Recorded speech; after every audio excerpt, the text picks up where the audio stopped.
this initiative about a year ago was just a dream, and not a very well-defined dream. And out of trying to figure out what to do with one of the most important resources Jamaica has, their youth, their young population.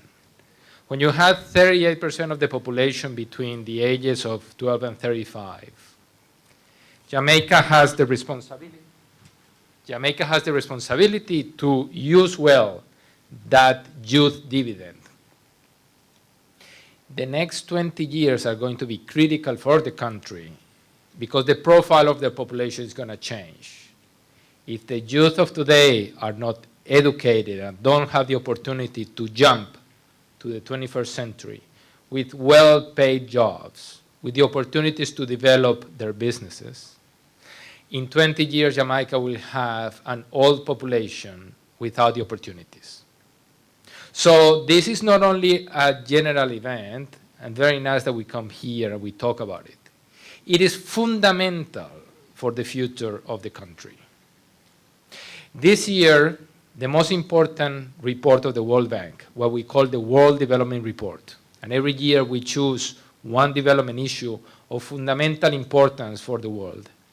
And this year is going to be about jobs and youth.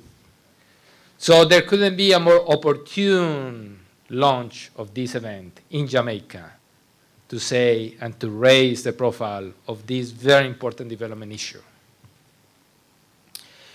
When you have 200,000 young people in Jamaica that are either not studying or not working, you have a tremendous untapped potential. And Jamaica has had traditional industries and traditional sector for development: tourism, minerals, services. But finding new sectors that take advantage of its location, of its young, large population, of its English language, is fundamental for the growth of the country. How do you bring the best tools out there to do better procurement, to do better information to the citizens, to create channels of communication with the citizens to be more responsive, more inclusive? ICT technologies allow societies to become more connected, to be more inclusive, more participatory, more democratic.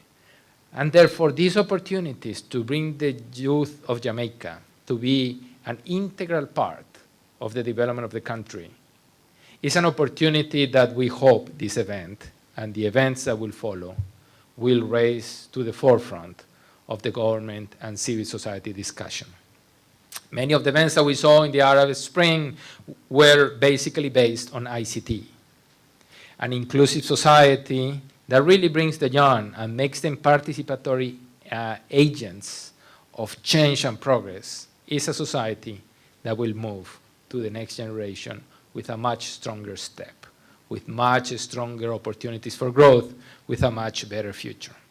So with that, I hope that the World Bank brings a little bit of the lessons that we have learned from similar activities around the world, that we're able to connect Jamaica with other countries that have gone through this path over the last 10, 15, 20 years, so that Jamaica can find its own path, building on its resources, building on the young generation as one of the most critical opportunities that the country has to move forward on a new path of economic growth, of a growth that is sustainable, of a growth that is inclusive.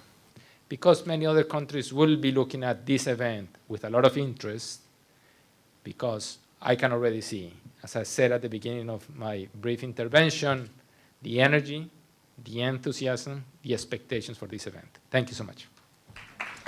You just heard